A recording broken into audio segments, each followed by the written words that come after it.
Ladies and gentlemen, would you please take your seats so that we can begin the program? Thank you.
Good evening, ladies and gentlemen.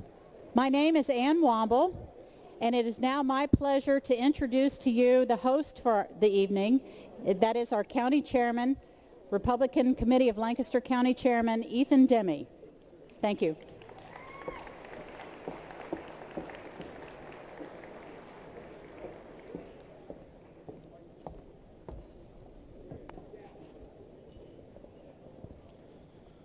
Good evening.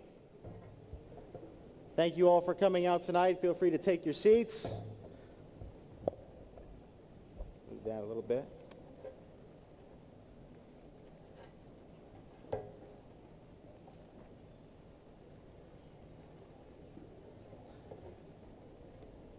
Wow, what an exciting event.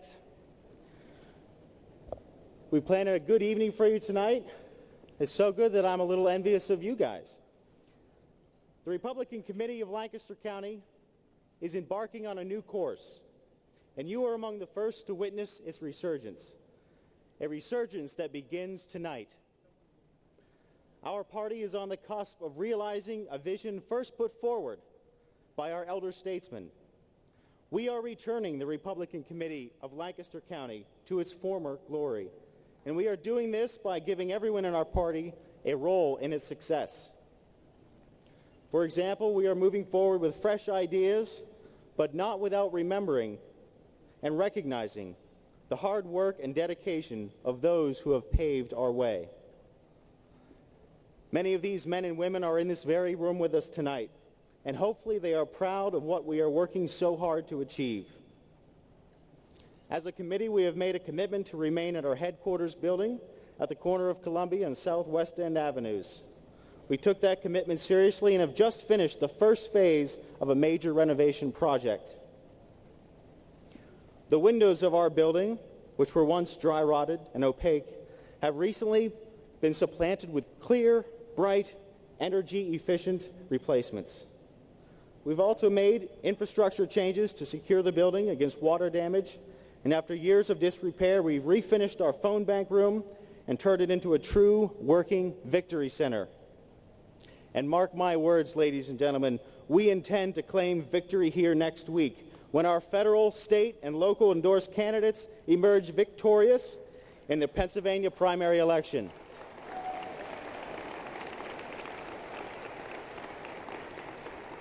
So please don't forget to vote. Don't forget to tell your friends to vote on Tuesday, April 24th.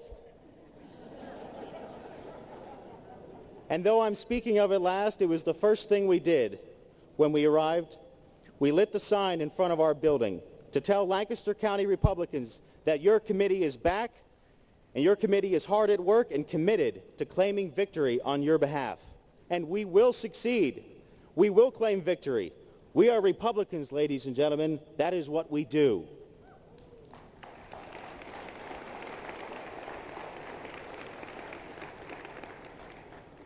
And so it is my honor and privilege to welcome you to our 2012 annual spring event. And I thank you for bearing witness to the first dawn of the Lancaster County Republican Party's magnificent new future. Please make sure and give a big round of applause to the sponsors scrolling in the sponsor loop above me, and to the many volunteers who have sacrificed their time and energy to ensure that our evening, like our future, is a success.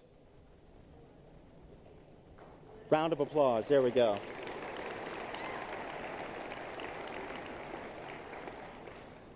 I'd like to introduce some of the people who will be joining me on stage. The invocation tonight will be given by Pennsylvania Senator Lloyd Smucker. The pledge will be led by Lancaster County Controller and endorsed candidate for State Representative Keith Griner. And singing the national anthem tonight will be the lovely and talented Anna Demi. Please stand until after the national anthem is finished.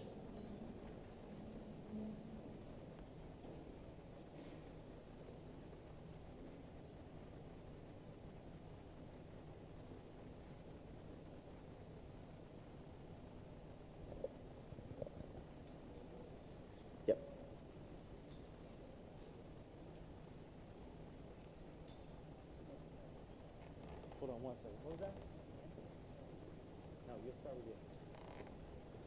Senator Lloyd Smucker.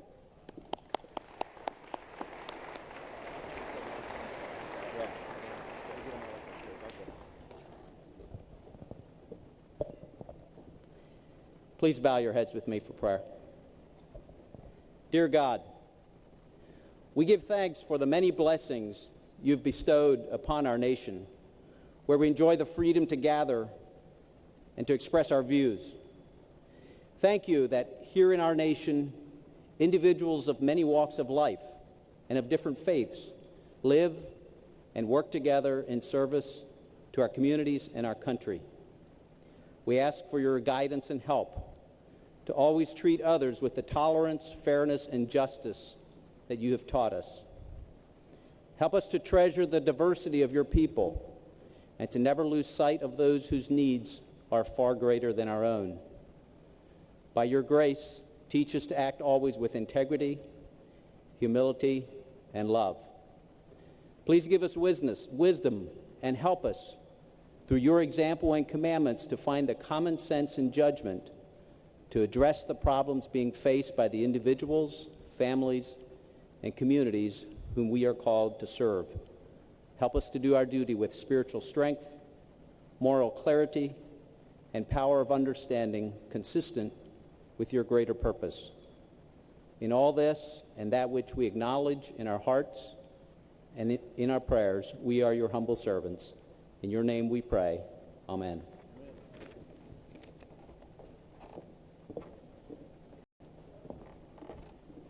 And now Keith Griner will lead us in the Pledge of Allegiance.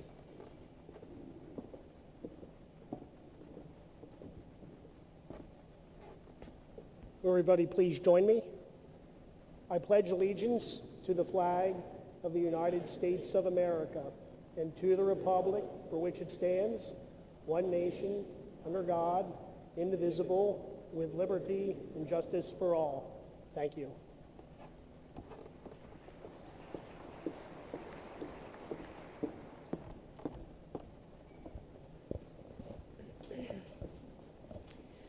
Oh, say, can you see by the dawn's early light what so proudly we hailed at the twilight's last gleaming, whose broad stripes and bright stars through the perilous fight o'er the ramparts we watched were so gallantly streaming, and the rocket's red glare, no bombs bursting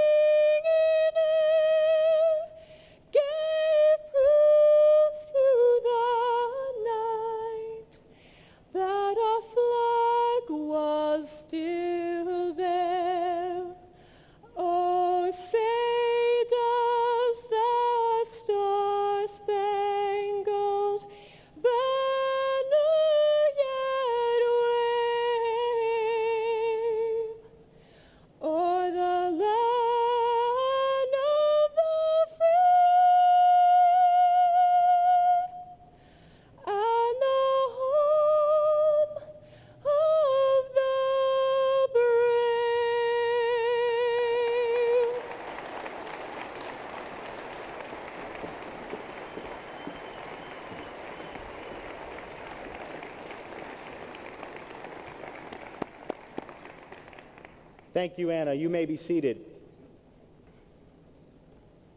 It was a beautiful song.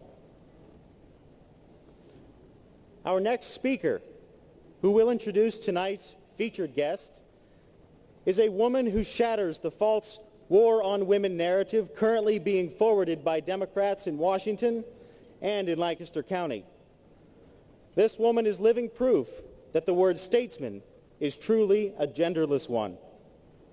Since her very first political race in Lancaster County, this woman has served a commanding voice in Harrisburg politics and has championed the causes necessary to help other women succeed and ensure our children grow up to become valuable, contributing members of society.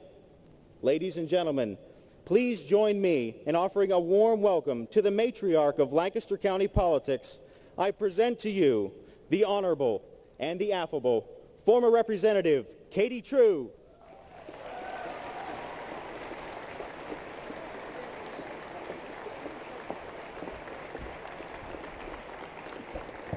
Wow.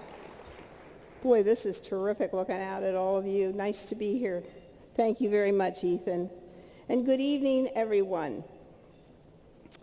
It is a real honor for me to introduce our featured speaker. Well, it's starting off really good. Is our featured speaker tonight. We have the privilege of hosting a proven, genuine leader, one who is widely recognized for his many accomplishments, both in private enterprise and as a public servant. He has been delivering his powerful insight on the current and future challenges facing America and the world, and offering compelling solutions on how America can regain its course. Having spent the majority of his life working in the private sector, our speaker's career has been distinguished by success. He led a management consulting firm which helped business to grow and improve their operation. He established one of our nation's most successful venture capital and investment firms. He exemplifies the idea that America truly is the land of opportunity. Our speaker's career in public service has been equally impressive. He left the private sector to become president and CEO of the Salt Lake Organizing Committee, successfully turning around the Olympics, mired in controversy, and saddled with debt. He galvanized community spirit, erased a $379 million operating deficit, organized over 23,000 volunteers, and oversaw an unprecedented security mobilization just months after the September 11th attacks, which resulted in one of the most successful Olympics in the United States history. I remember that well. Elected governor of Massachusetts in 2002, he presided over a dramatic reversal of state fortunes, resulting in sustained economic growth. He balanced the state budget without raising taxes. He created tens of thousands of new jobs, and he enacted substantial educational and other reforms. But tonight, I didn't want to focus entirely on our speaker's resume. There can be no doubt that he is an accomplished, successful American who is more than capable of dealing with the significant issues facing our country, whether it's the ailing economy, our unsustainable spending and national debt, immigration reform, or national security challenges. Instead, I want to introduce you to someone whom I believe is a genuinely good person. Unfortunately, in the harsh realities of political campaigns, we lose sight of the fact that candidates are real people with personal stories of triumph and tragedy. And it is in those quiet moments in our lives, when the spotlights and microphones are turned off, that we have an opportunity to see the real person, not just hear what they say. For example, our speaker tonight is a man who understands and celebrates the value and importance of life and of strong families and faith. He has been married to his beautiful wife for 43 years, being her rock when she was diagnosed with multiple sclerosis in 1993, and more recently as she battled breast cancer. And he is blessed to have 5 sons and 16 grandchildren who are the center of his life. He and his wife built their life together and grew their family. They did so through commitment to their faith, something that we in Lancaster County can especially appreciate since it plays such an important role in who we are and what we do. In fact, his commitment to faith and family has impacted nearly every aspect of his life through his acts of charity, his marriage, his parenting, his social life, and just as importantly, his schedule. You see, the only way to truly embrace faith and family is to do so by choice, giving them the one resource that cannot be replaced, your time. In his faith-based service, he took a hands-on approach, helped in maintenance efforts inside and outside of homes, visited the sick, and counseled troubled or burdened church members. In addition, he gave back to his community through service in numerous charities, including City Year, the Boy Scouts of America, and the Points of Light Foundation. One of President Reagan's former speechwriter and one of my favorite political commentators, Peggy Noonan, once said, and I quote, "In a president, character is everything. A president doesn't have to be brilliant. He doesn't have to be clever. You can hire clever. You can hire pragmatic, and you can buy and bring in policy wonks. But you can't buy courage and decency. You can't rent a strong moral sense. A president must bring those things with him. He needs to have, in that much maligned word, but a good one nevertheless, a vision of the future he wishes to create. But a vision is worth little if a president doesn't have the character, the courage, and heart to see it through." Ladies and gentlemen, please let me introduce to you a man who has the courage, heart, character, and vision to lead America, the greatest nation on earth. Please rise and welcome the next President of the United States, Mitt Romney.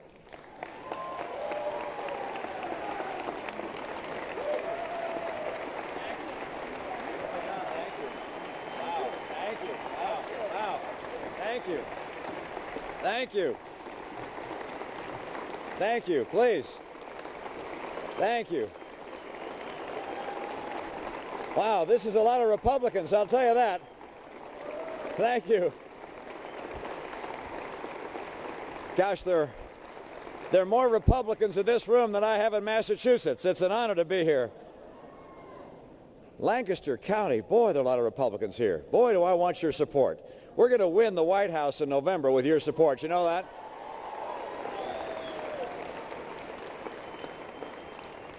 And thank you to Katie True for that generous introduction, a real leader. And with a name like True, you have to believe every single word she says. I appreciate that. There were other good words I heard today. Your governor, Governor Corbett, endorsed my campaign, my candidacy. I appreciate his support. And that of Pat Toomey as well from last week. It is it's a pleasure to be able to do what I get to do, to go across the country and meet people of all different backgrounds and interests and get to know them a little better. Today I had a little time. We sat down at a picnic table with 4 families and talked to the couples about what's happening in their lives. You come away from experiences like this more optimistic about America. If you only gauge the country by what you see on the evening news, you may be somewhat cynical. Because by and large, what you're going to see on the news is what's gone wrong during the day. People who've done bad things. But the great majority of Americans are doing good things every day. We're a hardworking, entrepreneurial, patriotic people. We love America. But as I go across the country and meet with people of differing backgrounds, what I hear is how tough these last 3 or 4 years have been. These have been tough times. we have about 24 million people in America that are out of work or have stopped looking for work or are underemployed. And did you know, by the way, that of the jobs lost during the Barack Obama presidency, 93% were women who lost those jobs? And the president said, oh, but that's because in the Bush years, men tended to lose their jobs. It's like, well, okay, that may be true, but this president has prolonged the recovery, made it more difficult for us to come out of recession, and as a result, the job losses have continued and women have borne the brunt. And I hear that as I go across the country. I also hear about homes foreclosed on. The values of homes declined. 2.8 million homes foreclosed on during this president's term. Median income in America has dropped 10% in the last 4 years. Long-term unemployment, record high levels of long-term unemployment. These have been tough years. And the reason I'm convinced is in part due to the fact that the president doesn't understand what is unique and exceptional about America. This president was on the Today Show just after his inauguration, and he said, if I can't turn the economy around in 3 years, I'll be looking at a one-term proposition, and we're here to collect.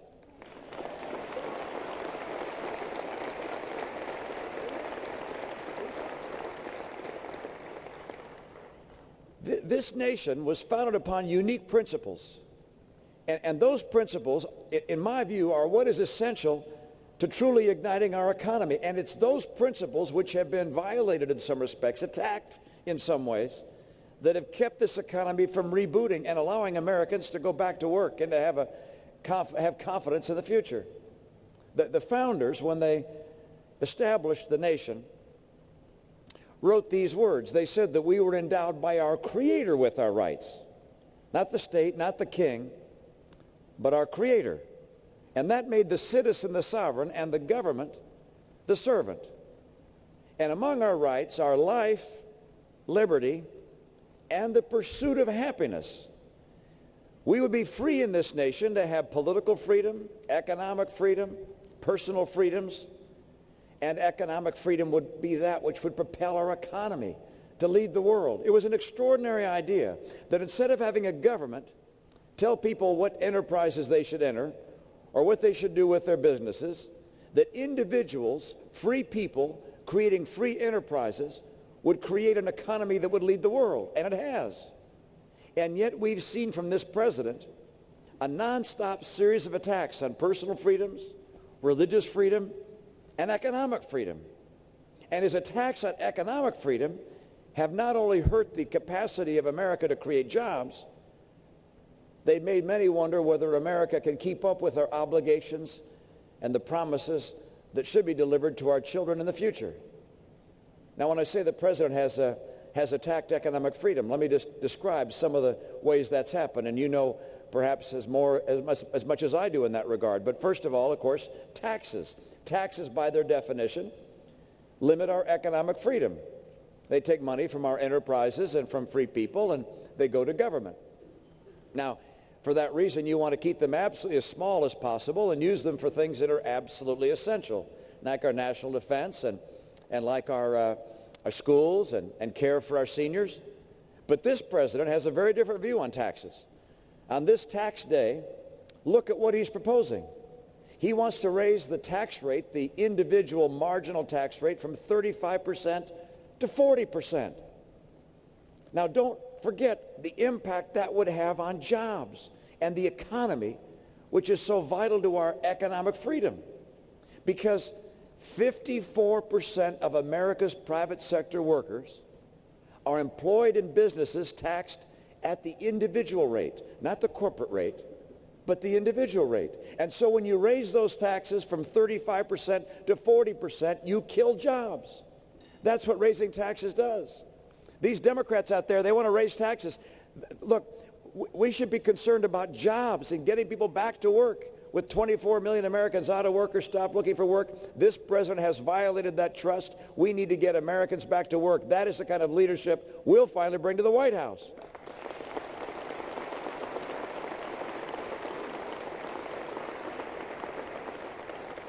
By the way, you know the Vice President's also proposed a new global tax. I'm not quite sure what it's going to look like, but he's the gift that keeps on giving. I mean, a new global tax. And then the President's been out campaigning for the Buffett rule.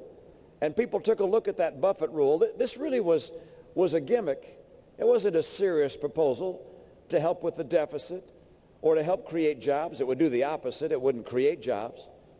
The Buffett rule, if it were put in place, the revenues collected would pay for government for 11 hours. And yet the President calls this his proposal. Look, this man is out of ideas. He's out of excuses. And in 2012, we're going to make sure he's out of office.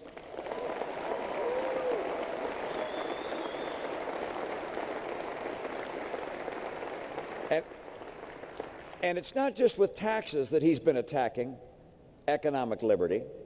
It's also with the spending. trillion-dollar deficits.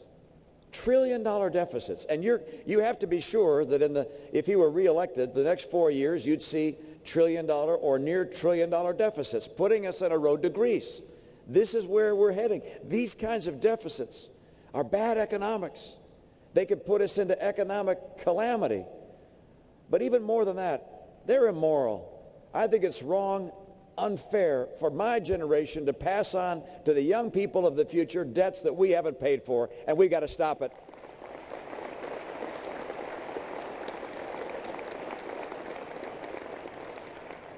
Regulation. And we've got to be careful in the choice of words we use here, because we Republicans are not for elimination of regulation. You have to have regulation and law to make an economy work. You have to have rules to live by. But what the President's done is expanded regulation at such a massive rate that it's not encouraging free enterprise and freedom, but crushing it. And so regulators are insinuating themselves into almost every area of American life. Our personal health care, our energy sector, our transportation sector, I mentioned the financial sector. Look at Dodd-Frank, 787-page bill, thousands upon thousands of pages of new regulation. They said they put this in place to prevent these too big to fail banks from growing. But guess what? The too big to fail banks have gotten bigger. It's the smaller banks, the community banks that loan to the small businesses that have been hurt by this piece of legislation. Look, there was once a time that America was proud of the fact that we built the interstate highway system and built the Hoover Dam. Now we can't even build a pipeline. I mean, there was a time when we led the world in manufacturing and exports, and now we lead the world in lawsuits. And there was a time when our kids were the best educated in the world, and the public education system in America was a model for the world. And today, 50% of the kids in our 50 largest cities won't graduate from high school. This attack in America, this attack on free enterprise and freedom is crushing the future for our kids with debt, with regulation, with schools that aren't doing their job. And by the way, why is it that our schools are failing?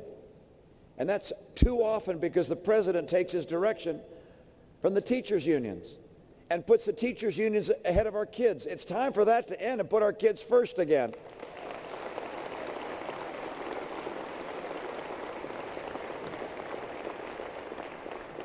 The President says he wants to fundamentally transform America. I don't want to change America. I want to restore to America the principles that made us the hope of the earth. Freedom, economic freedom, political freedom, personal freedom, religious freedom. Now, one thing he did say I agreed with. He said the other day that this is going to be a defining election. And I agree. It's going to be a defining election. We have two very different paths. The path that the President represents is trillion-dollar deficits every year, leading, in my view, to a Greece-like setting where we face economic crisis. The path I represent is cutting federal spending, capping it as a percentage of our economy, and finally balancing our budget.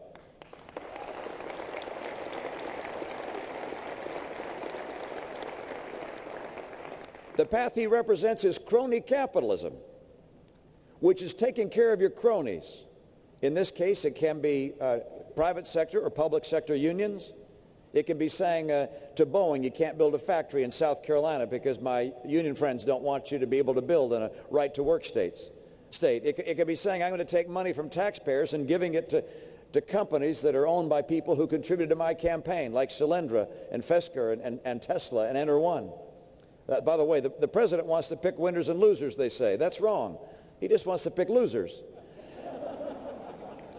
Crony capitalism does not work.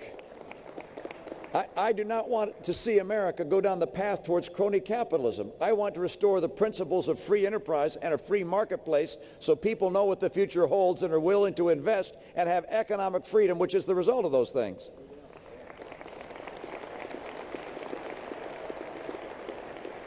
The president's path represents a course which will tell you what kind of insurance you must have and what kinds of procedures. I believe this is going to be the future under his plan. What kinds of procedures you're allowed to receive from your provider and which you're not allowed to receive. If I'm president, I represent a very different path. I will repeal Obamacare and return your health care decisions to you as citizens.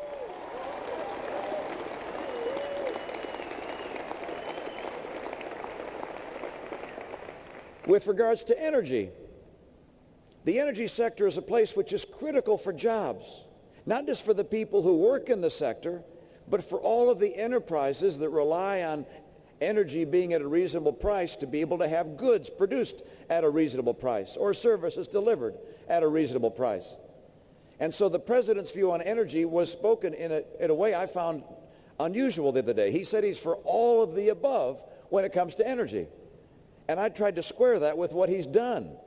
Because as you know, he's made it more and more difficult to get coal out of the ground through EPA regulation and more difficult to use coal. He's held off on drilling in Anwar, drilling in the Gulf, drilling in the Outer Continental Shelf for oil, for gas.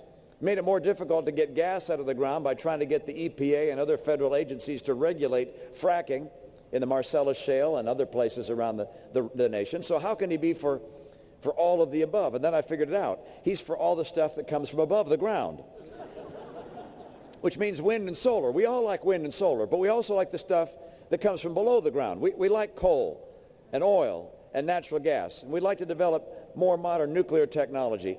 I am for all of the above. I'll get America finally to become energy secure and independent of the cartels.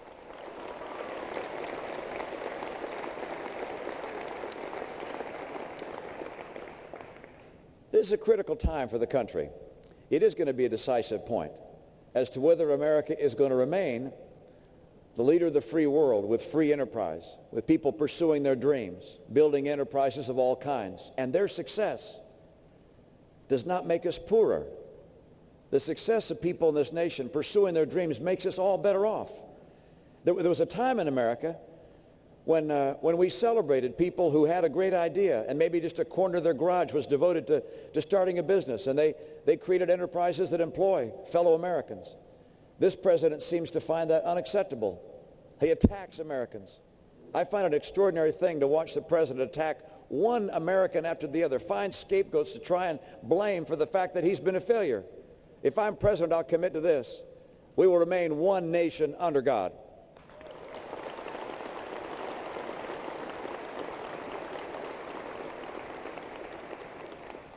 When the founders wrote those documents, the Declaration of Independence and the Constitution, they did not just draft them for a temporary period of time. As that wonderful American hymn, America the Beautiful, states, "Oh, beautiful for patriot dream that sees beyond the years." They contemplated that the generations that would follow them would hold true to those principles and defend them. And we have, over the centuries. Over 1 million American lives have been shed protecting freedom. I'm moved by the extraordinary sacrifice of those who love this country and the deep patriotism that exists in the heart of the American people. One of the great experiences of my life has come through getting to know American people. When Katie made her introduction, she spoke about my experience at the Olympics, and I thought I'd just share with you one of my favorite experiences from the Olympic Games of 2002, and it relates to the music you heard just a moment ago. It was at the closing ceremonies.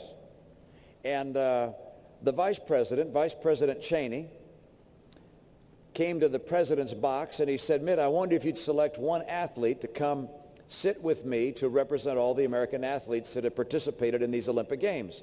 And I chose a guy named Derek Parra. Derek's about 5'4", born in Los Angeles, Hispanic American. He's a rollerblader. And his friend said to him, you know, if you want to get an Olympic medal someday, you're going to have to learn a different sport. So he picked up ice skating and strapped on some skates, went to one of the local skating clubs, and not a lot of ice in Los Angeles, and actually was pretty fast. Worked and trained and competed with some of the big fellas from Wisconsin and Minnesota and Michigan and maybe Pennsylvania, and made the United States speed skating team. Came to the Olympic Games and competed extraordinarily, won a silver medal in the 5,000 meters, and then a gold medal in the 1,500 meters. Fastest man in the world on ice, Derek Parra. So I invited him to sit with the vice president. He came into the box and I stopped him and I said, Derek, what was the most meaningful experience in your Olympic Games? And it wasn't the silver, it wasn't the gold. He said, Mitt, it was being honored to carry in the flag that had flown above the World Trade Center on September 11th, 2001, into the opening ceremonies. You may remember, if you watch those ceremonies, that the flag is about 8 feet by 12 feet. It's badly torn and burned. It can't be put up a flagpole because of its condition, but it can be carried. And so 8 American athletes were selected by their teammates to carry the flag in horizontally. They were surrounded by firefighters and law enforcement officials from New York. And he said, we expected that when the announcer told the audience that this flag was coming into the stadium, that the 55, 60,000 people would burst into cheers. But instead, total silence, complete reverence. And he said, so we carried the flag and stopped in front of the choir, and they began performing the national anthem. And he said, it was hard to hold on to my emotions while they were singing those words. And I was holding that flag. And then he said the choir did something we hadn't expected. Now, I knew it was coming because I chose the version of the national anthem the choir sang. And in the version I chose, it was a 1930s arrangement by Robert Shaw. You sing the last stanza as a reprise. Sing it twice. And the second time through, the sopranos go up an octave. And there's much greater orchestration. Oh, say, does that star-spangled banner yet wave, o'er the land of the free and the home of the brave? And he said, Mitt, this time as the choir sang it again, a gust of wind blew in the flag and lifted it in our hands. And he said, for me, it was as if the spirits of all those that had fought and died for American liberty had just blown in that flag. And he said the tears began to roll down my face. We're patriotic people. We love America. We love the freedoms that have been won by heroes proved in liberating strife, who more than self their country love, and mercy more than life. These are critical times for America. We face huge challenges domestically, our economy, our deficits, the failure of our school system, internationally, an Iran that wants to become nuclear, China becoming stronger economically, potentially militarily. We face huge challenges. I happen to believe that if we have leaders that will tell the truth and live with integrity and who know how to lead and are willing to draw upon the patriotism of the American people and ask them to rise and join together, not to be divided, but to come together and to overcome the challenges we have, that we will do so. This is the greatest nation in the history of the earth because of the American people, not because of government, because of the people here in this country. Calling on the American people is the work we have to do. Join me in the months ahead. We've got work to do. We need to make sure we win Pennsylvania. If we win Pennsylvania, we'll take back the White House and keep America the hope of the earth. Thank you so much. Thank you. Thanks, you guys. Thank you. Thank you. Thank you.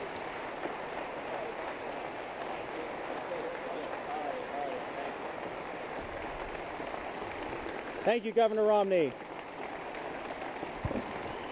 Thank you.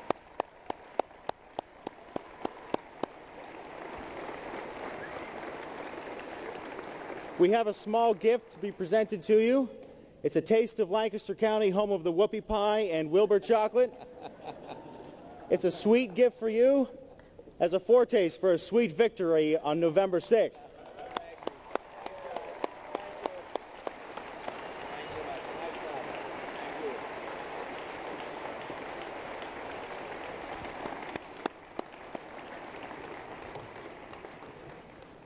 You may be seated. That gift was given by future Representative Tom Garman, who's running this year.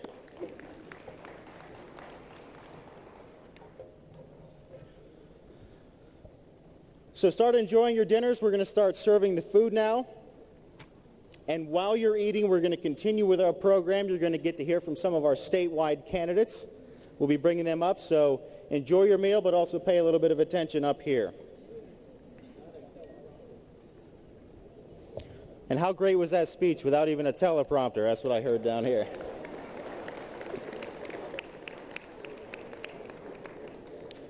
So now to introduce some of our statewide candidates, I'd like to introduce our own senator from Lancaster County, Senator Mike Brubaker.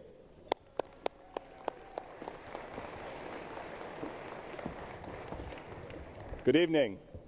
Let's hear for Ethan Demme. Isn't he doing a great job? We have 4 statewide candidates to introduce, and first up is Steve Welsh. Steve is from Chester County, and he's going to be our next United States Senator. Let's hear for Steve Welsh right now.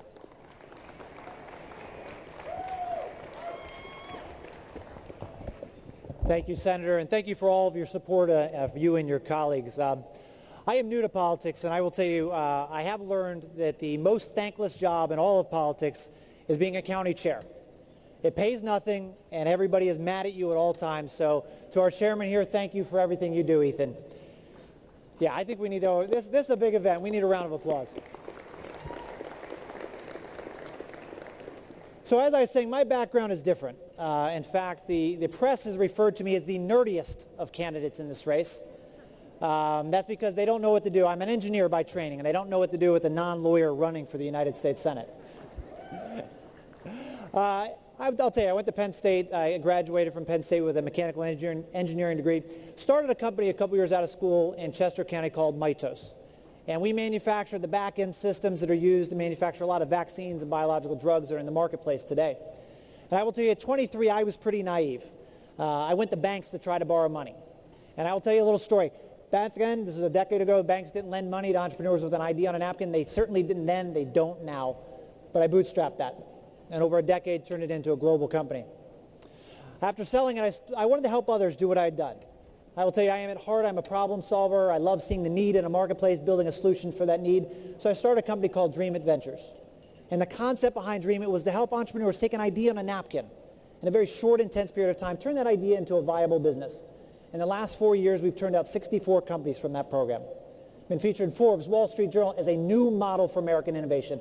And I can tell you something has drastically changed in this country just in the last decade. We have a government, through the hidden tax of regulation, is making it harder and harder for businesses to get up and off the ground, while at the same time, they are piling mountains of debt on every man, woman, and child. And as a father of 3 young children, I cannot sit around and watch us go down this path. And we have a unique opportunity here in Pennsylvania. We have an opportunity to end the Obama presidency. The numbers just don't work out. We beat him here. His presidency is done. We have an opportunity here to take control of the United States Senate. And in this race, trust me, there is going to be a stark contrast between myself and Bob Casey. Bob Casey, I'll tell you, what we're going to talk about is a lot of the things that Governor Romney talked about. We're going to talk about empowering the American entrepreneurial spirit, empowering people to use their God-given talents and creativity to create products and services that people need. And we all know that raises the standard of living of all Americans.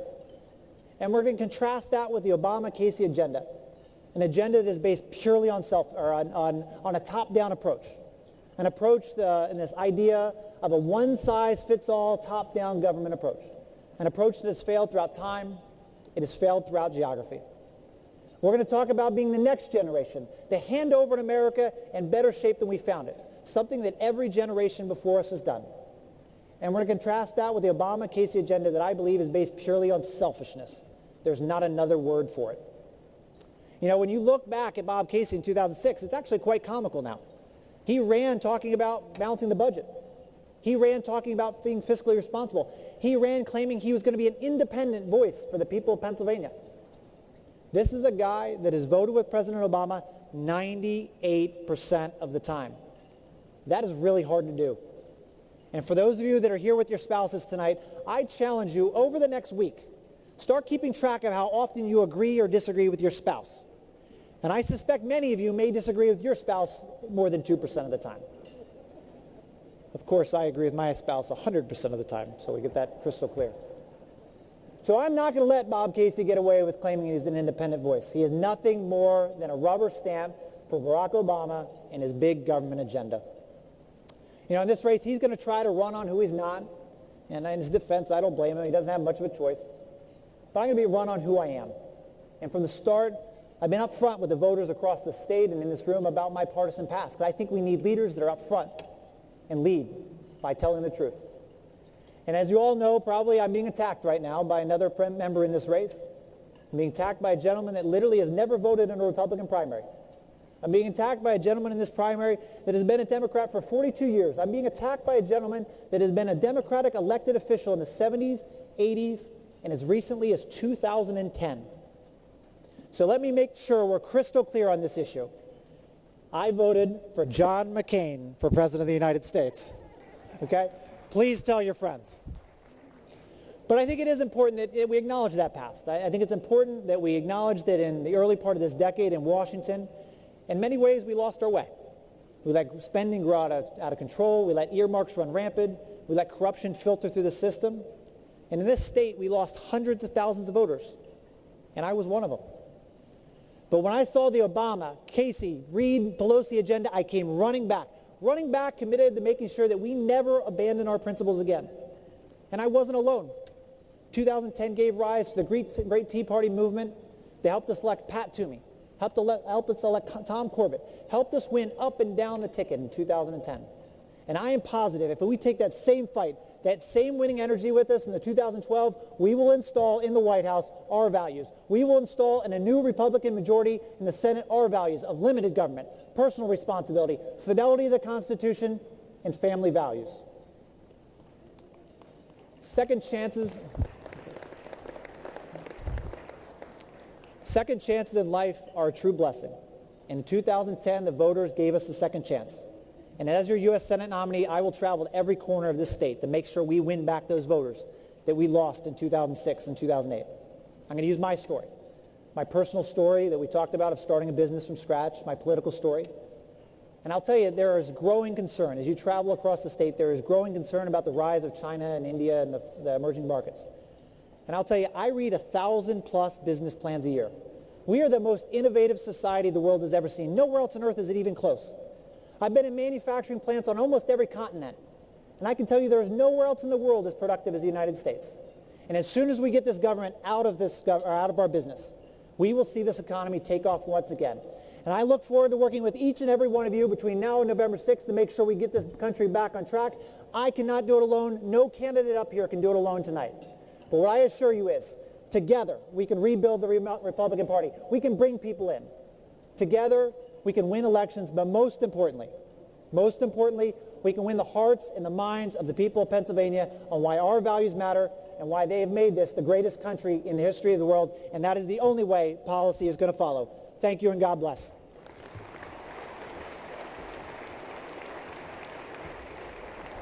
Steve Welsh, United States Senate. He's going to do a great job, isn't he? Next up is Diana Vaughn, and I understand Diana may not be here. So Diana, if you're out there, please stand up, come to the stage immediately. Diana is from Washington County, and she is our endorsed candidate for Pennsylvania State Treasurer. Diana, are you here? If you are, and I missed you, we're going to get you at the very end.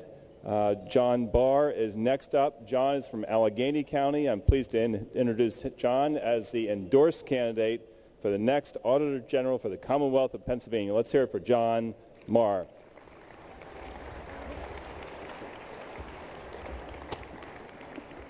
The times, they are a-changing. Last year, for the first time in 8 years, Pennsylvania had a balanced state budget on time, and for the first time in 40 years, total state spending declined. It's a big step. Clearly, Rendell is gone. But the fiscal wreckage he left behind remains. And that's why I am running for Auditor General. You see, I'm a CPA. I'm actually an auditor. And I believe that Pennsylvania deserves an auditor for Auditor General. When I came to Lancaster earlier this year, the enthusiasm that I received here is what really propelled me forward to the endorsement by our party. And I want to thank a number of the leaders who are here tonight. Commissioner Dennis Stuckey, who's chairing my campaign for the balance of the year. Thank you, Commissioner. Representatives Gordon Denlinger, another CPA, who's brought some fiscal sense to the House. Representative Brian Cutler, Representative John Baer, Representative Dave Hickernell, sorry, Dave, Representative Ryan Almond, and Representative Tom Creighton. Every one of these guys stood up and endorsed me early on, and I want to thank Lancaster County for moving me forward. Thank you, Lancaster.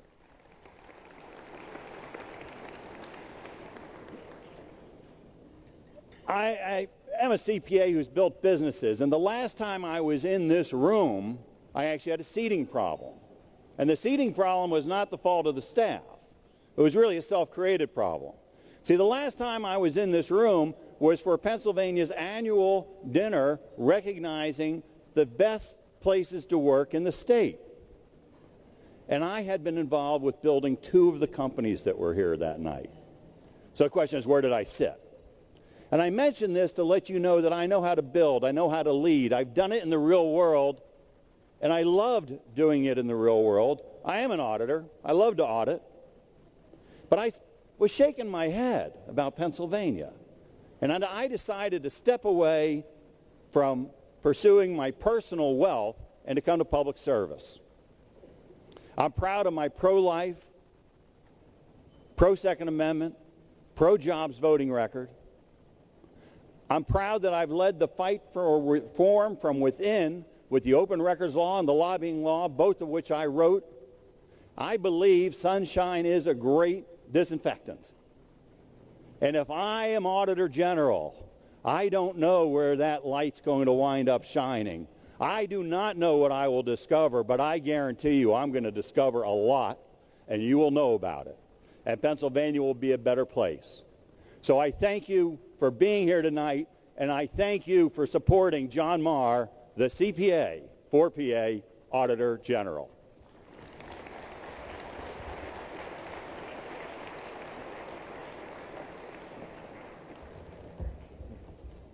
Our last statewide endorsed candidate to come forward is David Freed. David is from Cumberland County, and David will be our next Attorney General for the Commonwealth of Pennsylvania. Let's hear it for David Freed.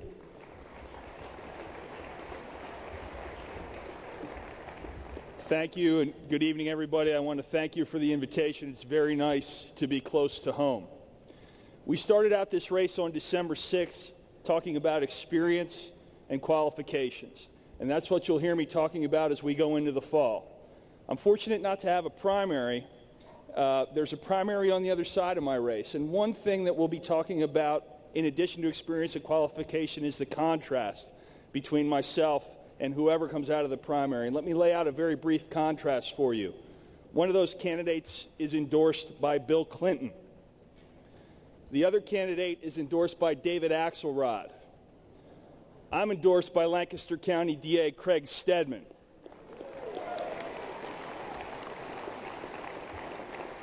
and in excess of 40 of my other district attorney colleagues around the state. So I ask you, would we rather have the person endorsed by the gentleman who argued about what the definition of is, or the person endorsed by the architect, the guy who wrote the book on Chicago backroom politics, or the candidate who's endorsed by numerous people around the state elected to preserve the rights of ourselves and our citizens? Ladies and gentlemen, it's a presidential year. We're 1 million votes down, and I'm a prosecutor. I like my odds. Thank you. Good evening.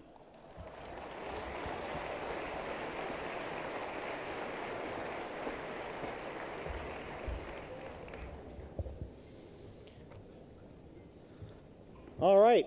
Well, we're going to take a little bit of a break in our program. Enjoy your dinner. We'll be back up on stage in probably 10, 15 minutes and introduce some of our fine and distinguished guests in the audience tonight. Also, just a quick reminder, we still have a silent auction going on in the back of the room. So if you have something that caught your eye, make sure you go out there and bid, because those things are going pretty soon. So with that, enjoy your dinner, and we'll see you shortly.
And now we're going to introduce some of the dignitaries that are with us tonight.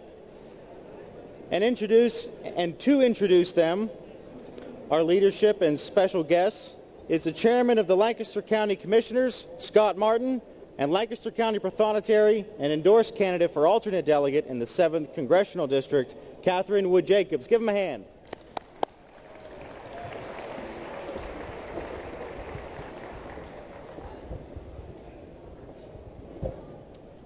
Go to this side.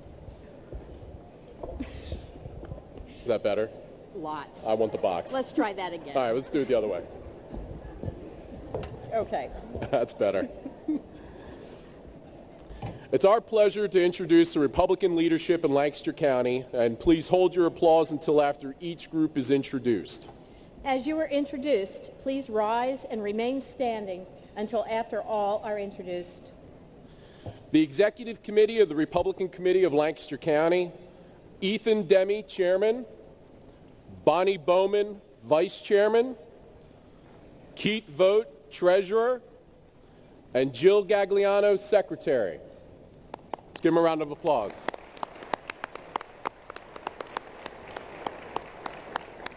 And we are pleased to have with us tonight former county chairman Greg Sod, Craig Ebersol, Dave Dumeyer, Chet Byler, and Jim Bednar.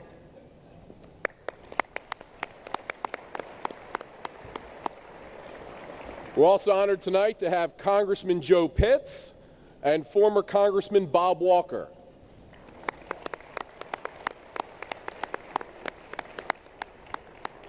State senators with us this evening, Senator Mike Brubaker, Senator Lloyd Smucker, retired Senators Noah Wenger, Jerry Schuler, and Gib Armstrong.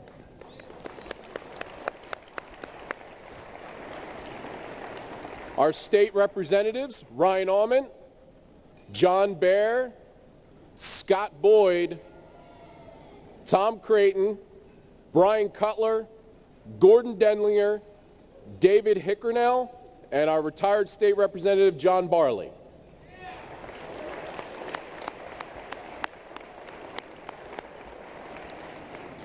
In addition, we have our endorsed state representative candidates, Tom Garman and Keith Greiner.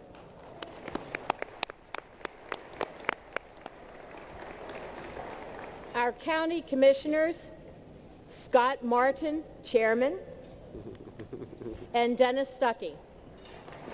Woo! Our county row officers, our recorder of deeds, Bonnie Bowman, our coroner, Dr. Steve Diamantoni, our treasurer, Craig Ebersol, our register of wills, Marianne Gerber, our controller, Keith Greiner, our clerk of courts, Josh Parsons, our sheriff, Mark Reese, our district attorney, Craig Stedman, and our prothonotary, Catherine Wood Jacobs.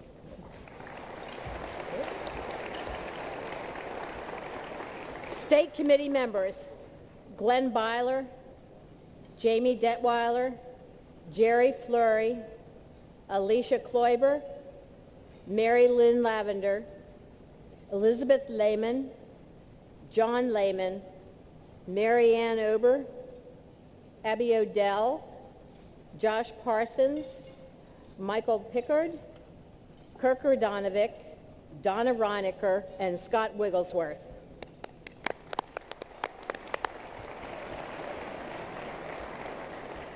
The area chairs for our Republican Committee of Lancaster County, we have Barry Weaver of Cocalico, Jonathan Lutz of Columbia, Martha Anderson, Conestoga Valley, Connie Waltz, Donegal, Jamie Detweiler, Elanco, Mike Hench, Elizabethtown, Glenn Byler, Ephrata, Dave Dumeyer, Hempfield, Emo Suliak, Lampeter Strasburg, Chris Larson, Lancaster City, Ann Womble, Lancaster Township, Charlotte Rissler, Manheim Central, Larson Lundquist, Manheim Township, Bob Achel, Penn Manor, Catherine Wood Jacobs, Pequay Valley, Scott Frantz, Solanco, and Tom Trayer in Warwick.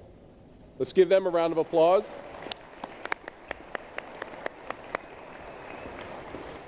And we have a couple special colleagues here I'd like to give a warm Lancaster County welcome to. There's some of Dennis and I's colleagues from some other counties. We have Joe Kantz from Snyder County, Terrence Farrell from Chester County, and Bob Thomas from Franklin County. They're all county commissioners. Welcome, gentlemen. Thank you.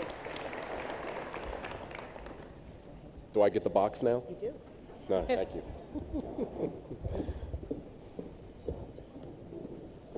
We don't want Newt tripping on that.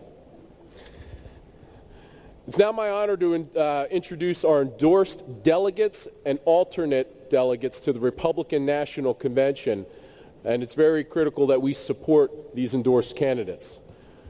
For the 16th Congressional District, we have our delegates Senator Mike Brubaker, Ann Womble, and Dave Dumeier.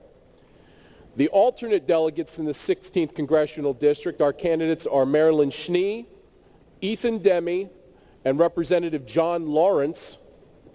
And from the 7th Congressional District, our alternative delegate is Catherine Wood Jacobs. And Dave Dumeier is going to, I believe, speak on behalf of the group.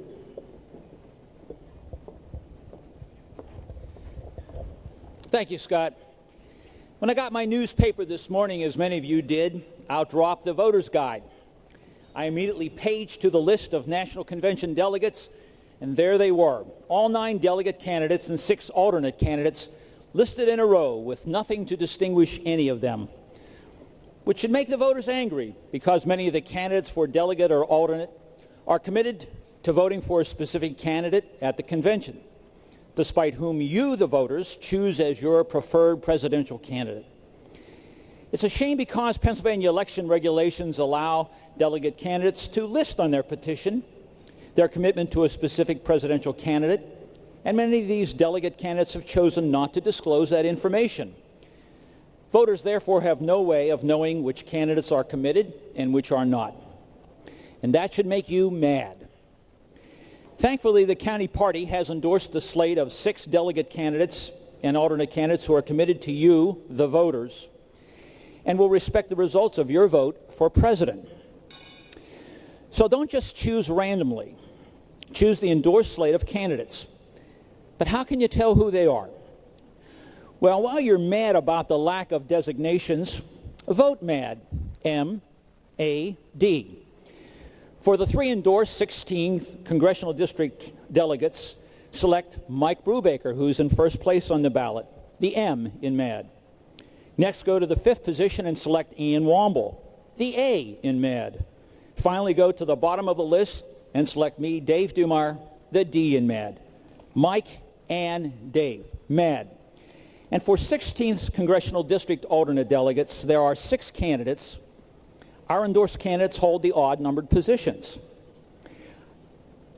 First, Marilyn Schnee. 3rd, John Lawrence. 5th, Ethan Demme. And while you're at it, for those in the 7th Congressional District, Catherine Wood Jacobs is listed first among the alternate delegates. When you cast a vote for Pat Meehan for Congress, be certain you cast a vote for Catherine as well. This is a ticket that's committed to you. We'll see you there on the 24th at the polling place.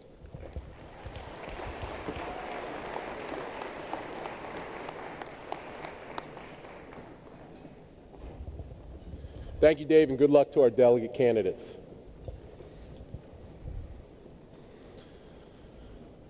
Who's ready for a big win in 2012?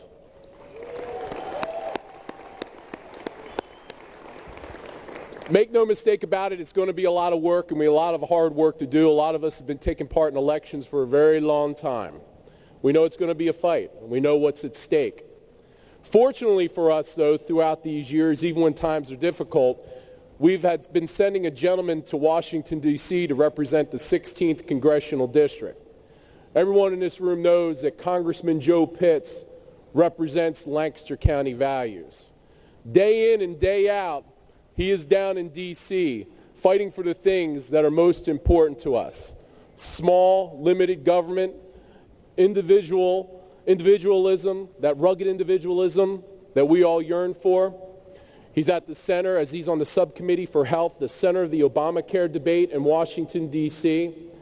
Joe's up for re-election this year, and it's imperative that as we fight to send so many others down to Washington, D.C. to stand up for our values and get this country back on track, that we keep sending back a gentleman like Congressman Joe Pitts, who has always been fighting and has had our back. So, ladies and gentlemen, I give you Congressman Joe Pitts.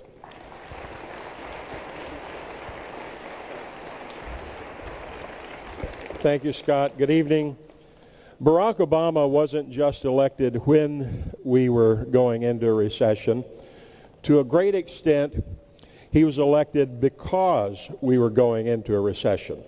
People wanted hope. People wanted change. But the president and his allies in Congress proceeded to make the recession far worse. Unemployment rates kept going up. The debt went way, way up. Businesses and retirement funds lost trillions of dollars. I don't care what you think about global warming. The middle of a recession is the worst possible time to push through legislation that would restrict access to affordable energy. I don't care what you think about Wall Street. The middle of a recession is the worst possible time to enact a bill like Dodd-Frank that is making it impossible for community banks to lend to the businesses that are going to make our economy grow again. I don't care what you think about government-run health care. The middle of the recession is the worst possible time to attempt to nationalize 17% of the American economy, putting doubt in literally every employer's mind about how much money they're going to have to spend on each employee in the coming years. This president and this administration are responsible for turning an economic downturn into what is now known as the Great Recession. If there is one thing that we have learned from this 4-year experiment in big government, it is that big government does not work. The genius of this nation is in individuals who see opportunities and take them. That's who we should be empowering in this country. That's who will get our economy going again. But the Democrats believe it is the federal government that we should be empowering. A government that in all of its wisdom always knows what's fair and always knows what's best for each of us. Well, that kind of government has been a disaster. It's time for a change in leadership. We need real American ideas driving the national agenda. Ideas like the ones we saw when Newt Gingrich was the Speaker of the House and we reformed welfare and balanced the budget.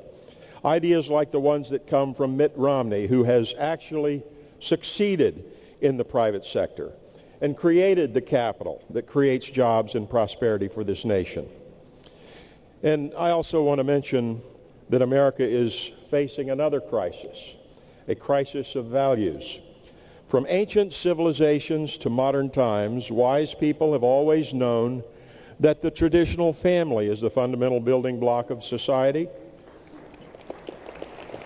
And when that foundation is damaged, society is damaged. Well, we now have a whole movement of people who have their chisels out whacking away at that foundation. No one has been a more committed spokesman for shoring up our cultural foundations than my good friend Rick Santorum. As this campaign moves forward, let's not forget things that are most important in this country. Lancaster County will be the key to winning Pennsylvania in the national election.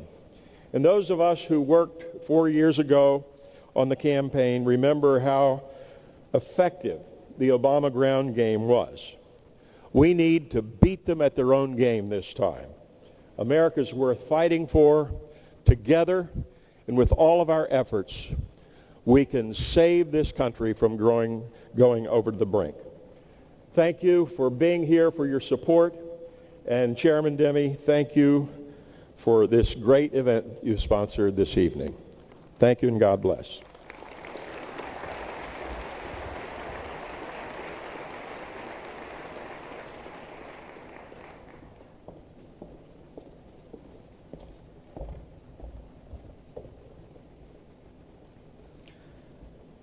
Now our next speaker served as Speaker of the House of Representatives from 1994 to 1999. And as the first Republican Speaker in 40 years, he fought hard for the taxpayers of the United States and was able to pass 4 straight balanced budgets. On a side note, when I was growing up, I was actually born in Georgia, and he was also my congressman. Since his time in the House, Speaker Gingrich has authored numerous books and served as a commentator and consultant for various think tanks. Often called the smartest guy on the stage, and he will be when he joins me. Please join me in welcoming Speaker Newt Gingrich.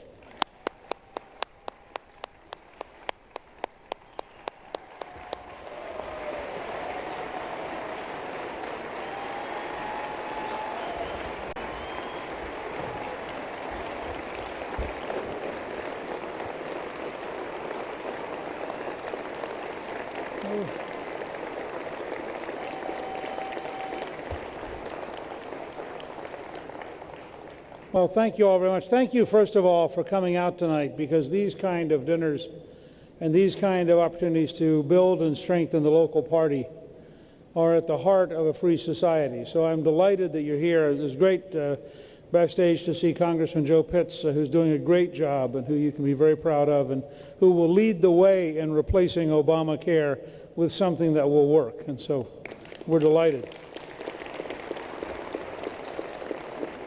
I also had to come here because his predecessor, Bob Walker, has been my national campaign chairman, and Bob and I worked together very closely to create the Contract with America and the work that went into reforming welfare and balancing the budget for 4 straight years, and creating the tax cuts that led us to get unemployment down to 4.2%.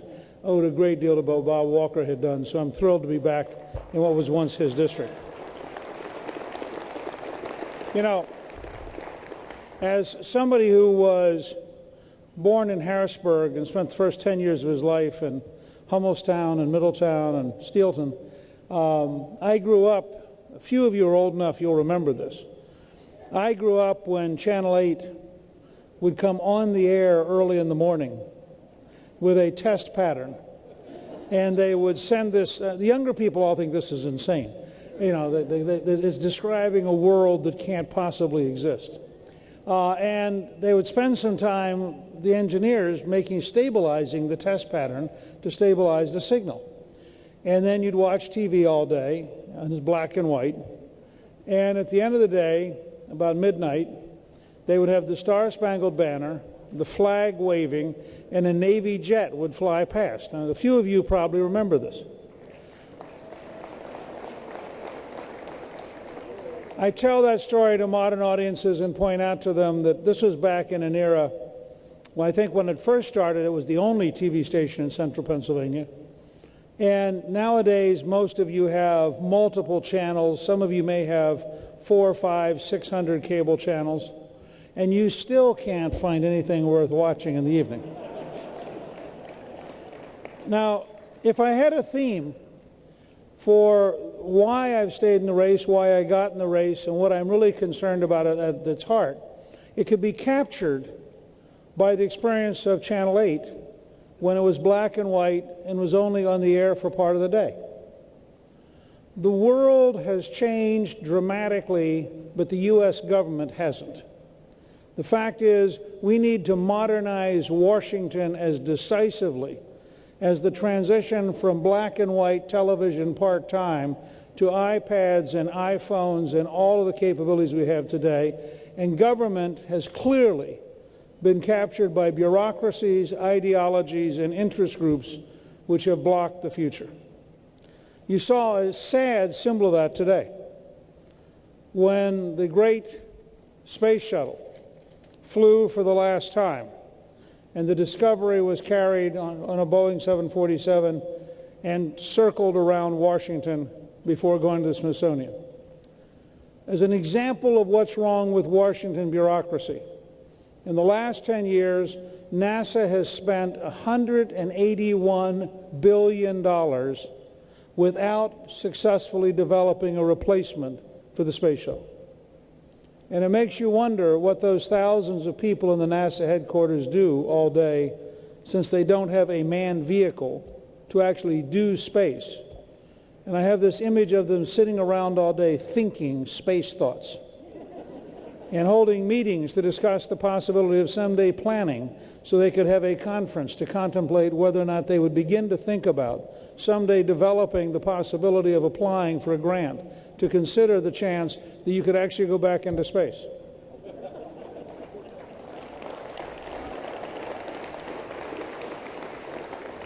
Compare that decay of the American system with John F. Kennedy in May of 1961 saying, "We will place a man on the moon in this decade, not because it is easy, but because it is hard.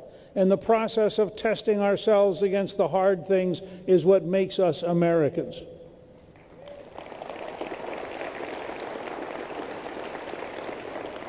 I come to you tonight because we need a candidate capable of debating Barack Obama in September and October and capable of telling the truth better than he tells falsehoods.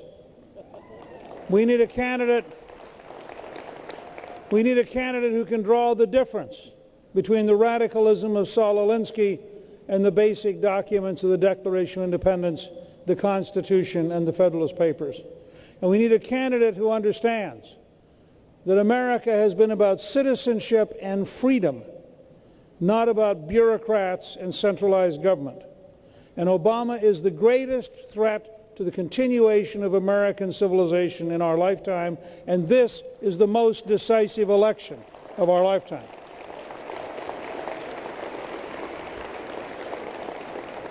I came tonight in part to challenge you to take seriously carrying the state of Pennsylvania for president this fall, because the objective fact is, if we carry Pennsylvania, it is impossible for Barack Obama to win the presidency.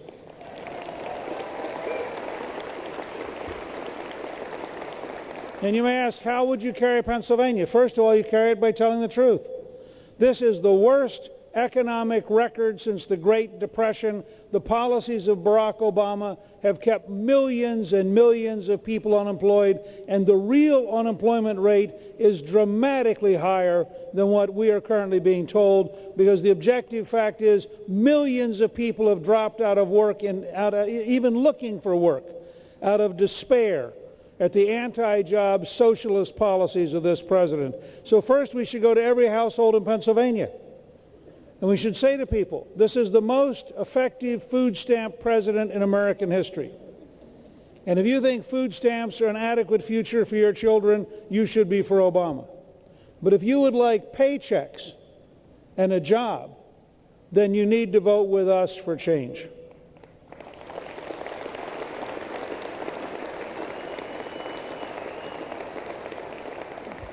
I'm running in part because as a young congressman in the 1980s, I worked with Ronald Reagan. His policies of cutting taxes, cutting regulations, emphasizing American energy, praising those who create jobs, created 16 million new jobs in the Reagan years. I came back as Speaker of the House with the help of my good friend Bob Walker, and we ended up working with Bill Clinton, cutting taxes, reforming welfare. 2 out of 3 people went to work or went to school. The result was we brought unemployment down to 4.2% and created 11 million new jobs. I would be delighted to debate our record of private sector permanent job creation with Obama's record of disastrous subsidy of cronyism in the guise. He doesn't have a green energy policy. He has a greenback energy policy in which he gives greenbacks to his cronies who give themselves bonuses and then go bankrupt.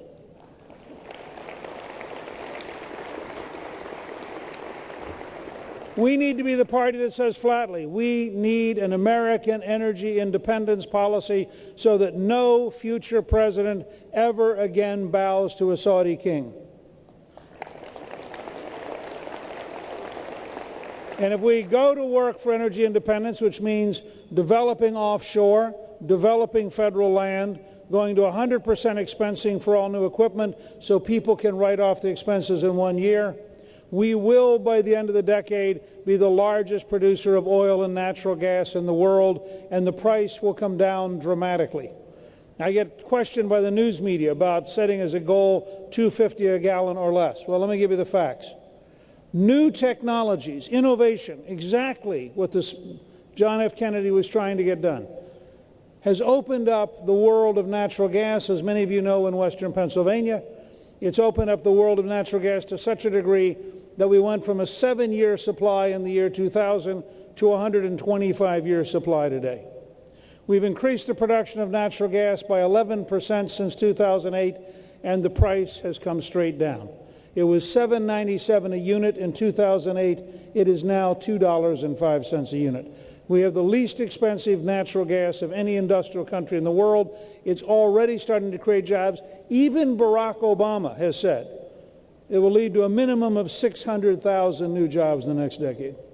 Now, if you got the same decline in the price of gasoline that we've actually historically experienced in the price of natural gas, it'll be $1.13 a gallon. Now, my $2.50 was very modest compared to the historic fact. But there's a bigger part of this. If we bring the money back home, if we create the jobs here, we in fact will create several million new jobs. That's people who are no longer taking food stamps, unemployment, welfare, Medicaid, public housing. They're now taking care of their families, paying taxes.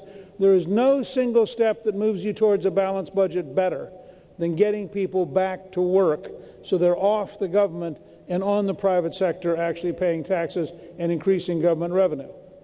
In that setting, the estimate of Harold Hamm, who developed North Dakota, is that we have potentially $16 to $18 trillion in royalties that we could earn over the next generation.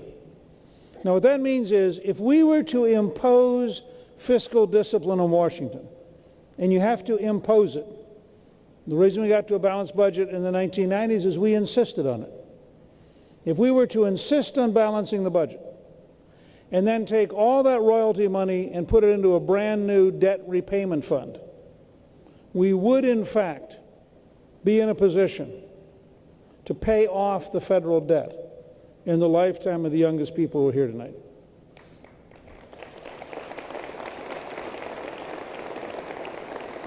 Now imagine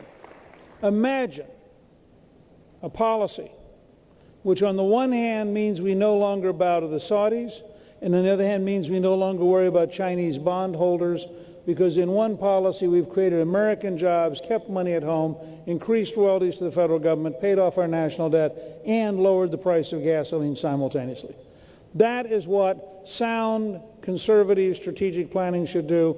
That's the sort of thing that allowed Ronald Reagan to defeat the Soviet Empire. That's the sort of thing that allowed us to win World War II. People forget. In World War II, we produced 83% of the oil produced in the world. And we can get back to being the leading producer, which means we can say to Europe, by the end of this decade, we should be able to say to Europe, India, Japan, and China, we do not have a problem in the Strait of Hormuz because we don't need the Persian Gulf oil. You have a problem in the Strait of Hormuz, and you had better figure out what you're going to do to carry your share of the burden.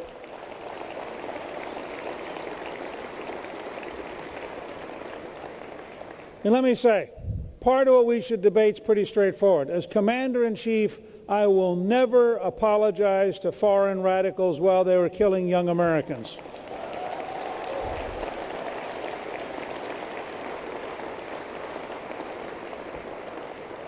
And there's something strange about an Obama administration which rapidly apologizes to Islamic extremists, even though the people who defaced the Koran were the prisoners.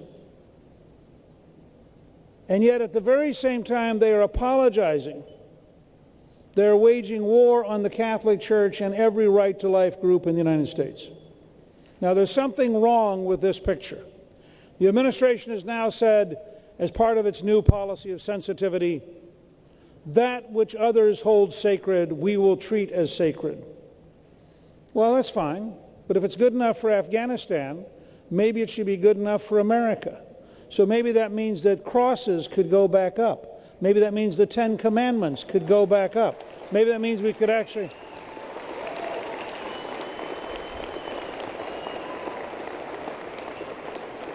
If the president is for prayer 5 times a day in Afghanistan, maybe it could be for prayer in school once a day in America.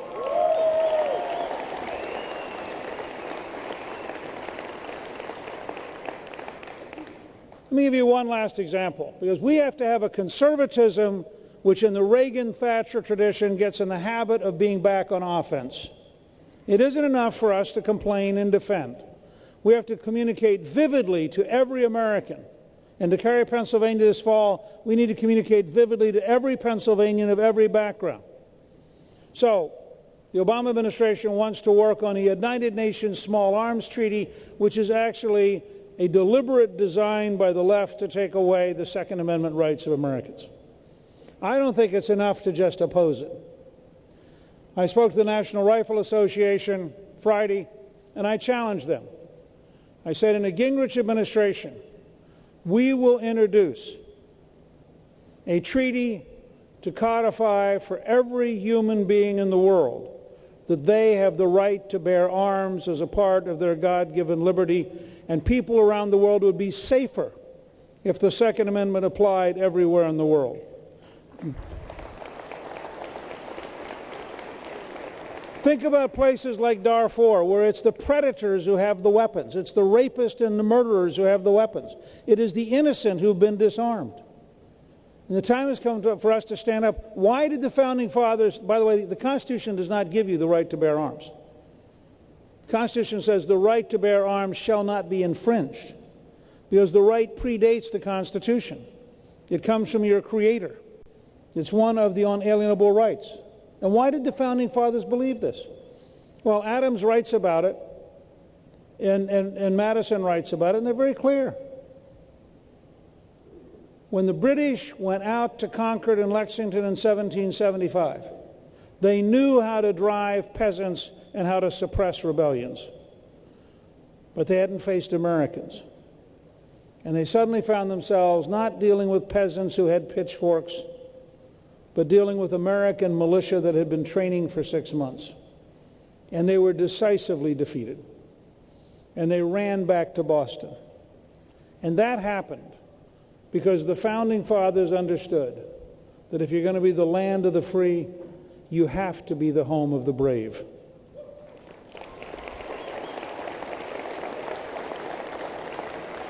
We have an obligation to live up to that.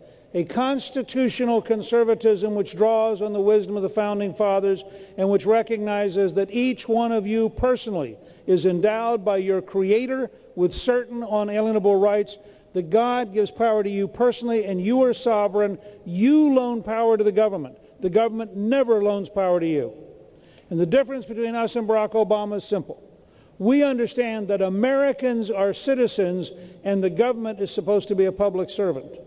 He thinks that the government is sovereign and we are supposed to be subjects to be told what kind of car to drive, what kind of house to live in, what kind of income to have, what kind of job to have, because a handful of really smart people in Washington will make life better for the rest of us.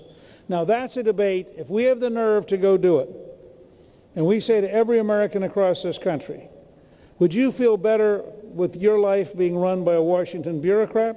Would you feel better with your health care being run by a Washington bureaucrat? Do you think your kids will be better off if education is driven by a Washington bureaucrat? Or do you believe that God has given you and those around you unalienable rights, and that you as a citizen deserve the right to be free and the responsibility to be free? I believe we could win that debate by an astonishingly big margin, because the truth is, in the end, the bureaucracies can't deliver, and in the end, they destroy freedom by the very nature of how they operate. You are here tonight because you're a key part of this process. It is the grassroots energy that created the Republican Party in the 1850s as the party of freedom.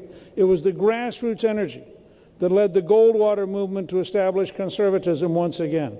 It was the grassroots energy of 1979-1980 that led to the election of Ronald Reagan and literally the defeat of the Soviet Union, which disappeared. And once again, it will be the grassroots energy which takes America back from left-wing bureaucrats, left-wing judges, left-wing laws, and left-wing politicians.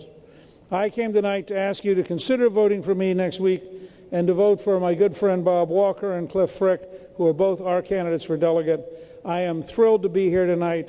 As somebody who was born in Harrisburg, I have a particular bonding to the traditions of Lancaster, and I hope all of you will consider seriously giving us a chance, because if you'll help me, I can assure you, the party you'll have in September and October to watch the debates with Obama, you'll feel really good about what I learned from Channel 8 all those years ago. Thank you very, very much.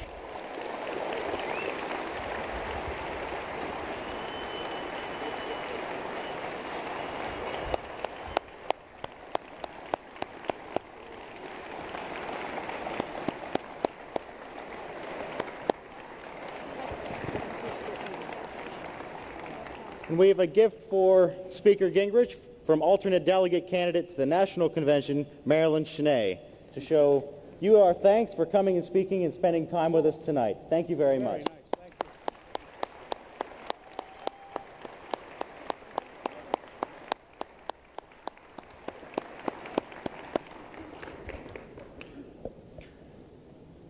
Now, we will be having one more VIP reception once our main event here closes, and Speaker Gingrich will be in the VIP room. So those of you who have the VIP passes, feel free to join us after the main event with Speaker Gingrich.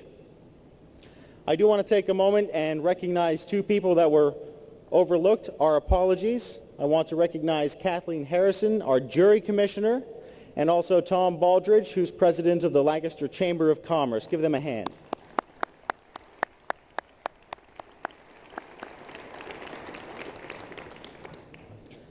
And now I'm going to introduce Senator Brubaker again to talk about some of these cards that are on the table in front of you. Senator?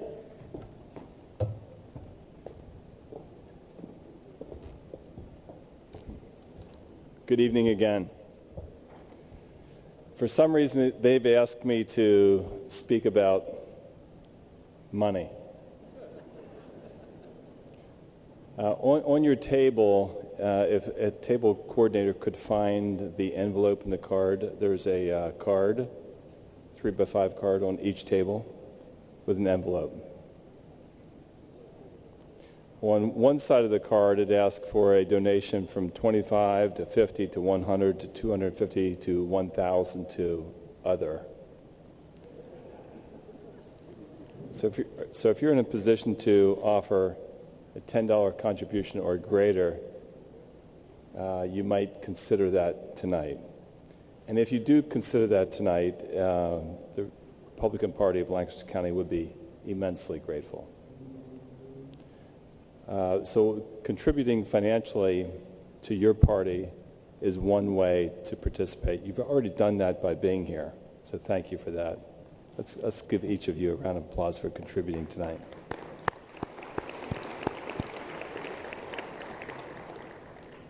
On the other side of the card, there are people that would prefer to, or in addition to, volunteer their time. And volunteering your time is, in my opinion, equally valuable. And you could argue more valuable than a financial contribution. And there's all kinds of ways for you, the boxes to check on that card. So I would implore each person, if you have a pen, to grab one of those 3x5 cards right now and write your name down and either check a $10 or greater donation and or check how you're going to help the Republican Party of Lancaster County and Pennsylvania so we can keep the best candidates at the forefront of the Commonwealth of Pennsylvania and the United States of America. So please consider doing that. Thank you very much.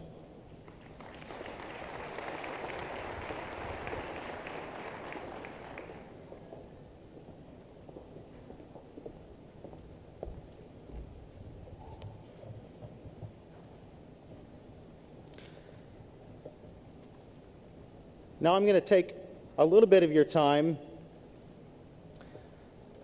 and offer up my heartfelt appreciation to another one of Lancaster County's strong, hardworking women. Next Saturday, we will be presenting this plaque to Madeline Hartzell. Madeline is a member of our Hempfield Area Republican Committee. She has spent countless years working hard to ensure the Republican Committee of Lancaster County has remained a stalwart symbol of Republican dominance in a state often consumed by corrupt liberal ideas put forth by a rudderless Democratic Party.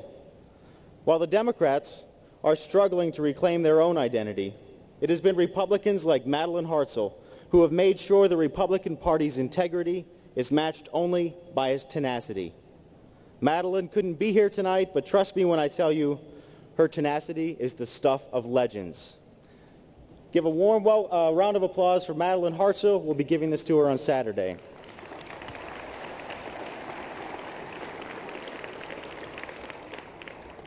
And tonight we have a special surprise for you.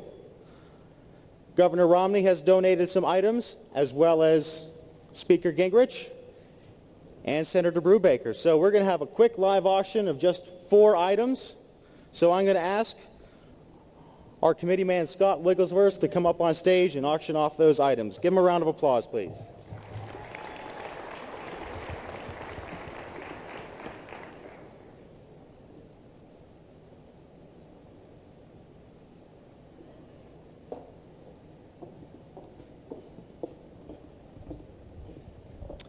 Good evening.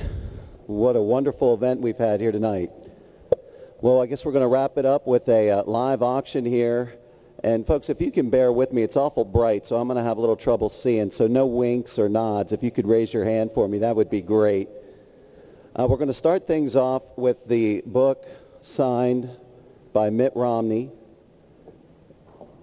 titled No Apology. And who wants to start the bidding off? Who'll start it off at $250. Do I hear $250? Who'll give me $250? But a bit $200. How about $100? Who'll start the bidding at $100? We have $100. $100 now, but a bit $125. $125. I have $100 here, but a bit $125. $100, $125, but a bit $150. $150 now, but a bit $175. $175 and $175. I have $150 here to my right, asking $175. Now $200. Now $225. And now $225. We have $200 now, but a bit $225, but a bit $225. $200 now, $225. Did you $225? $225. Thank you now, but a bit $250. $275 and $275 and $275. I have $250 here to my right now, but a bit $75, but a bit $75. $275. We have $250. Anyone else here? $275. $275 going once. $275. Is that a yes over here? $275. Was that a yes? $275. Last call for $275.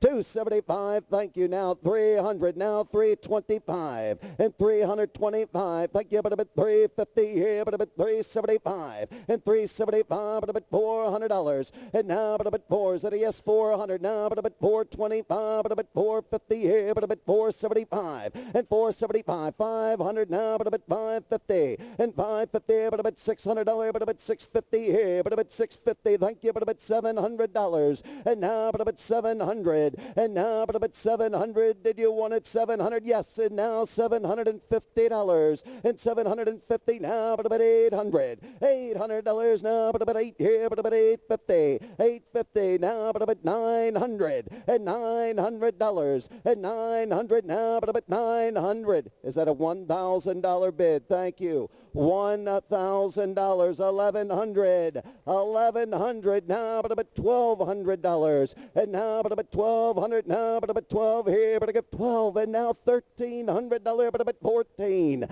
and now $1,400 and $1,400 but a bit $15 here but a bit $1,500. He says no mas. $1,500. $1,400. Anyone else? $1,500. Last call. $1,500. It's going to be sold for $1,400. Thank you, sir. Big round of applause.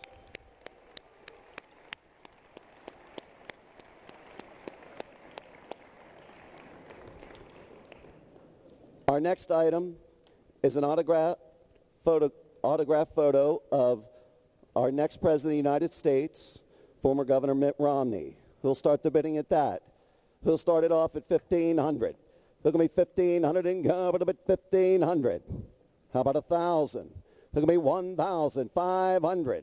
Who'll give me $500 and go up a bit $500? $400. $300 we have, but a bit $400. I have $300. Who'll give me $400 and go up a bit $4? We got $300 now, but a bit $400 now, but a bit $500. I have $400 now, but a bit $5. We got $4 here, but a bit $500.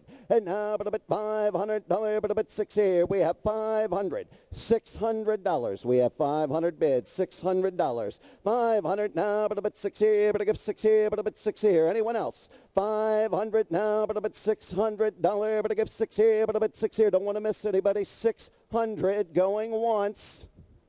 $600 going twice. Anyone else here? $600. $600. Thank you. $700. I have $600 now, but a bit $700. We have 6 bid now, but a bit $700. $600 now, but a bit 7. Anyone? $700. Last call for $700. $600 now, but a bit 7 here, but I give 7 now, but a bit 7. Going to be sold for $600. Thank you very much, sir.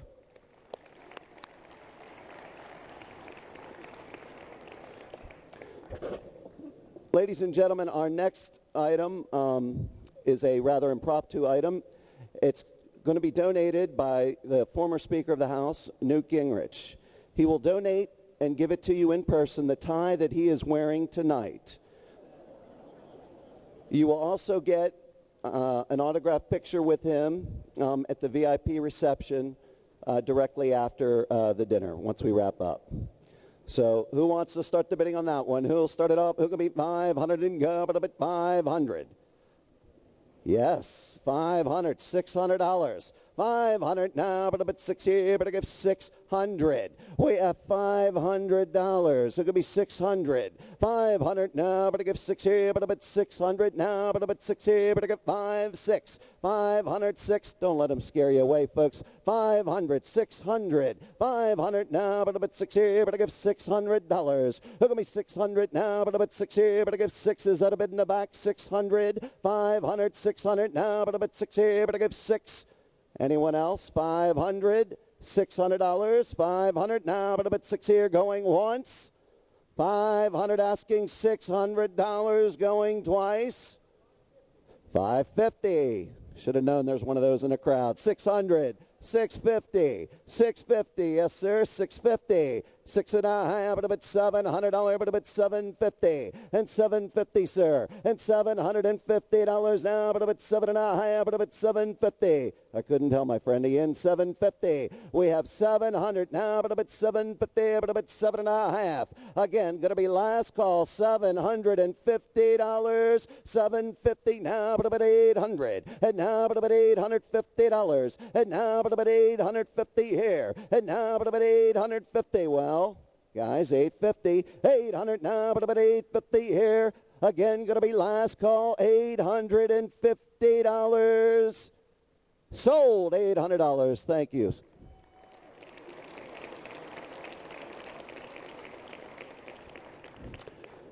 And our last item is a rather unique item, donated by Senator Brubaker. It is a clay shoot for 5 people at Cooper Hill Sportsman Club in Brownstown. Your choice of a catered breakfast or lunch. It will be good for up to 1 year at a mutually agreed upon date. So quite a nice adventure. Who wants to start the bidding off here? Who'll start it off at $1,000? Who could be 1,000, but 1,000? 900. Who could be 900 and go, but about $800? 800. 7. $600. It could be 600 to start it now, but a bit 6 here, but a bit 600. How about $500?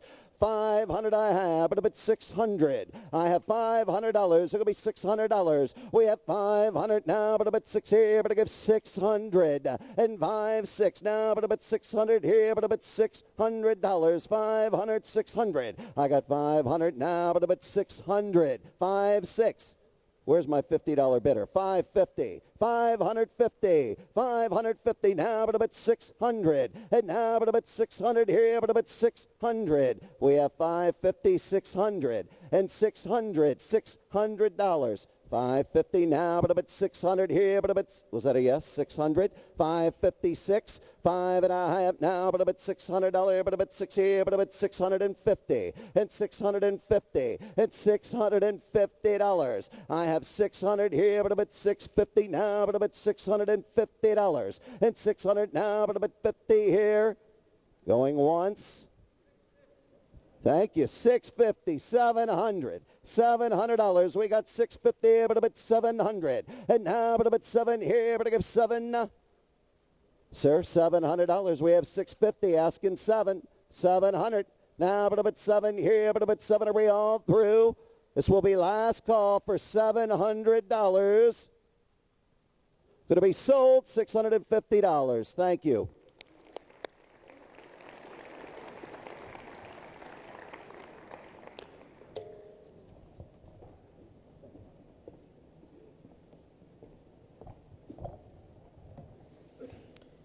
All right.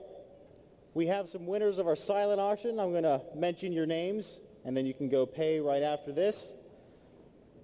Marilyn Shanae, Laura Nichols, Diane Dorman, Denise Zabala, David Reed, Joanne Murphy, Christina Ulrich, Joanne Murphy, Connie Waltz, and Andrea Laffman. Thank you very much.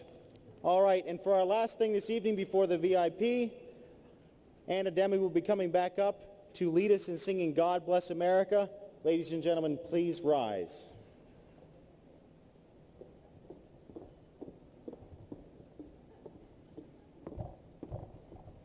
Please join me in singing God Bless America. God bless America, land that I love. Stand beside her and guide her through the night with a light from above. From the mountains to the prairies, to the oceans, wide with foam. God bless America, my home, sweet home. God bless America, my home, sweet home.